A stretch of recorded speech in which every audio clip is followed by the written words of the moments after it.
gracias por estar otra vez ahora en El Paso, muchas gracias por su apoyo. Me gustaría hacer algunas aclaraciones en relación con el movimiento Paz, Justicia y Dignidad. Ayer se leyó un documento y quiero decirles que ha causado mucho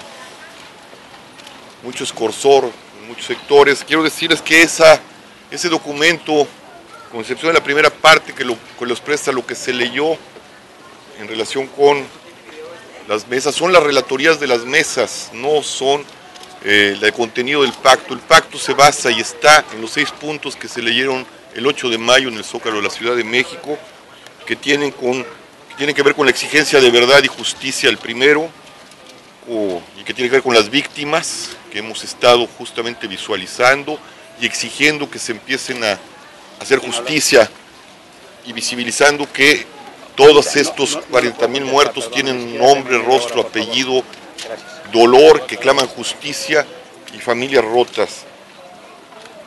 El segundo tiene que ver con la exigencia de la estrategia de guerra y asumir un enfoque de seguridad ciudadana.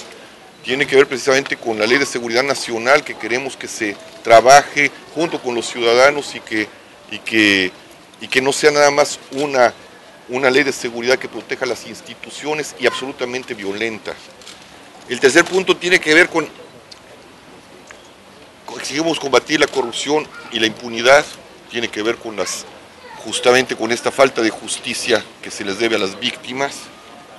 El quinto, exigimos la atención de emergencia a la juventud y acciones efectivas de recuperación del tejido social. Esto tiene que ver con los muchachos, con el que no se les está dando oportunidades en la educación, y con la destrucción por el mercado global de los tejidos y de las relaciones de soporte mutuo que han sido arrasadas y que han sacado a la gente al desempleo. Tiene que ver también con los salarios.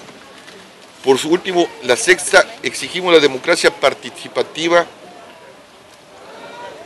mejor democracia representativa y democratización en los medios de comunicación. Esto se dirige precisamente a la Cámara de Diputados, a la Cámara de Senadores. Tienen que aprobar la ley, la reforma política, y esa reforma política debe de incluir esos instrumentos de participación ciudadana, como son la revocación del mandato, como son el voto blanco, como es el plebiscito y como es la abolición del fuero.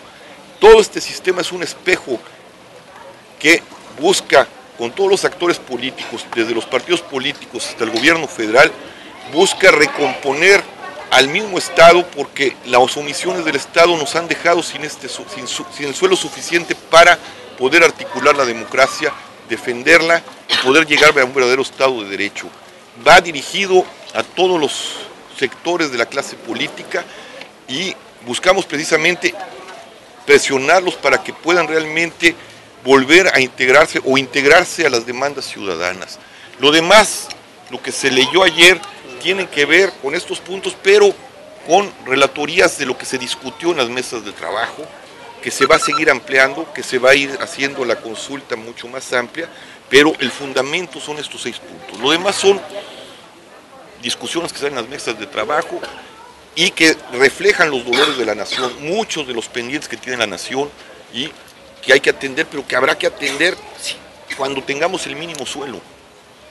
No hay aquí izquierdas ni derechas, pobres ni ricos, el agravio es para todos y estamos precisamente, nos tenemos que mantener unidos alrededor de esto, porque si no, todas las demás agendas no van a tener el suelo suficiente para poder articularse en una vida democrática, porque lo que no tenemos ahorita es una vida democrática.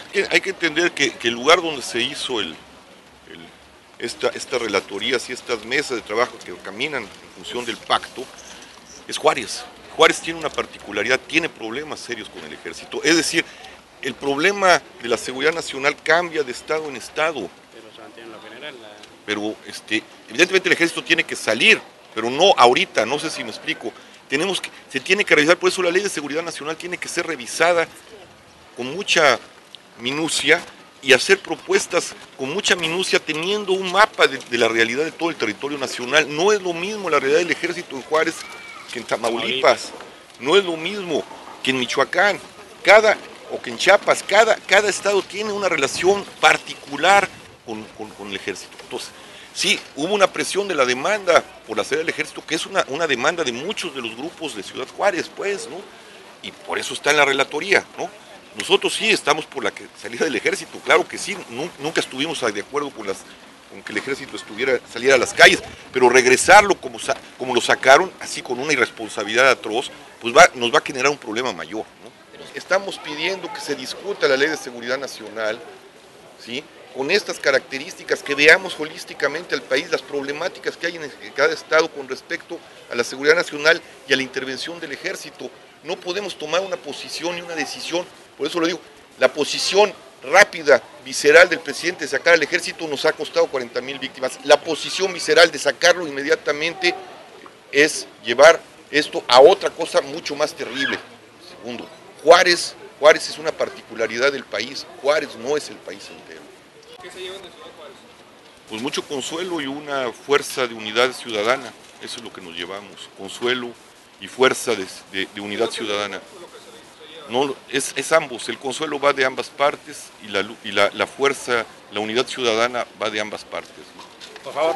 Desde su punto de vista, ¿se cumplen los objetivos de finalizar la caravana en Juárez con los puntos, las peticiones y todo eso? Volvemos otra vez, sí, los objetivos de ir al diálogo como exigencia, son simplemente posiciones de los agravios, Ahí habían esos agravios, ahí están en la relatoría. Ahí estaba ese dolor, ahí estaba en esa relatoría.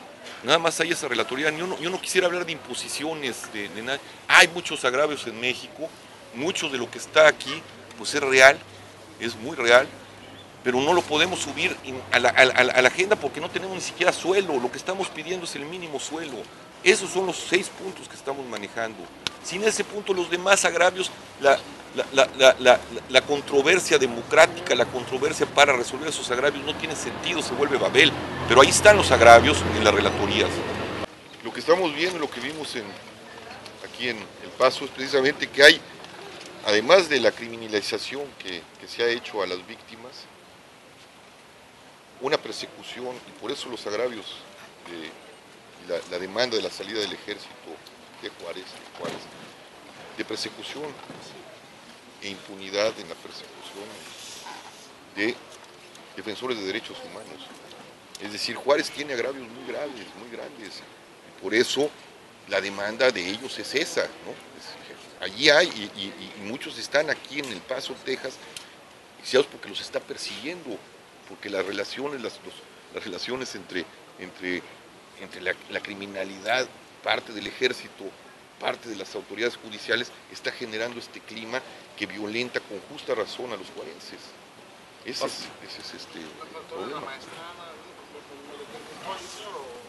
Sí, también, o sea, es parte de este proceso que está viviendo Juárez, que Juárez está hablando muy fuerte con respecto a sus agravios, y tiene razón cuando dice aguas, y pone el punto sobre aguas, porque lo que nos está sucediendo, y por eso vinimos al epicentro del odor, le puede suceder a todo el país, y la herida, como yo he dicho, de Juárez se está extendiendo por el país. Entonces sí, cuando Juárez pone los puntos sobre las IES, hay que atenderlo, pero no en el sentido de una radicalidad para todo el país. Hay que atender el problema es muy complejo, muy complicado, y tenemos que dar los pasos necesarios entre todos y entre todas las organizaciones sociales y todos los actores políticos para salvar al país.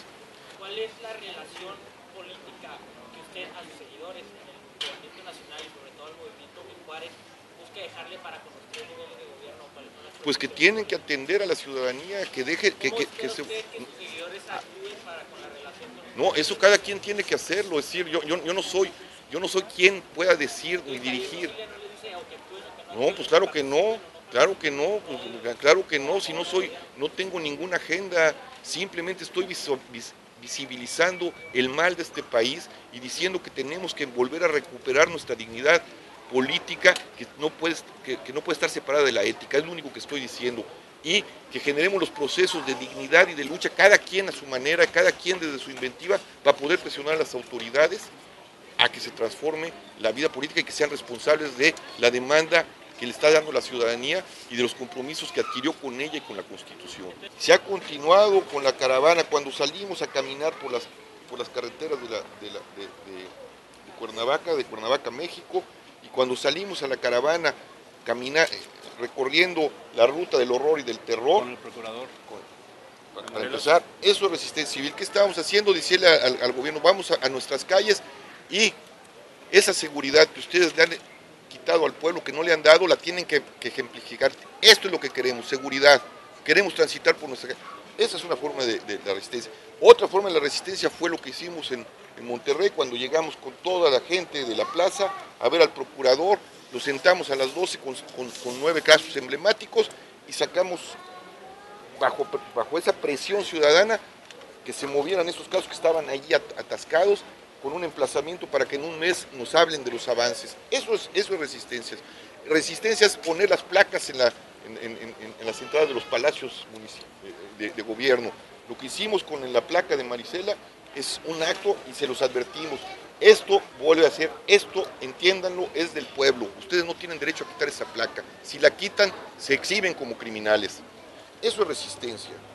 ¿Qué vendrá después? Pues vamos a agotar las instancias legales, vamos a ver si realmente hay una buena fuerza, una buena disposición de los partidos y los gobiernos para responder a las demandas de los 6 puntos, y si no, pues ya veremos qué vamos a hacer, porque la resistencia no es a largo plazo, es inventiva pura frente a los problemas.